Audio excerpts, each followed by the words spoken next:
The House of Lords and its hundreds of peers have come under attack for being undemocratic after being compared to the European Commission as two peas in an unelected pod. Boris Johnson is coming under increasing pressure to reform or even abolish the Lords, with several furious critics labeling it unfit for purpose.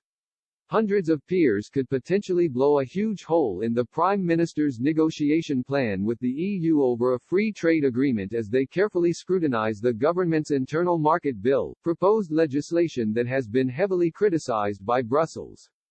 The bill risks overriding key parts of the withdrawal agreement signed with Brussels last year, namely focusing on elements of trade with Northern Ireland, and would subsequently break international law. The EU has been left furious by the proposed legislation, with European Commission President Ursula von der Leyen announcing Brussels would begin legal proceedings to prevent London from trying to initiate the domestic legislation. Despite these threats, the Prime Minister is refusing to stand down on the internal market bill, and is set for a furious showdown with the Lords on November 9, with peers planning to make the unusual move of voting on amendments to the bill during the committee stage. There are several proposals to rip out clauses that seek to break international law, and the expectation is the government will be easily defeated on this in the upper chamber.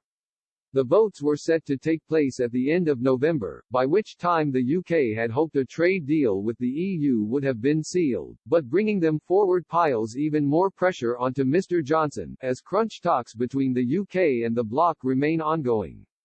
Patrick Sullivan, chief executive of the Westminster-based think tank Parliament Street, lashed out at the unelected Lords, and just like the European Commission, claimed the upper chamber has no direct accountability to the electorate. In a further brutal swipe, he compared the Lords and Commission to two peas in an unelected pod, suggesting that several peers actually wish they had a job in Brussels.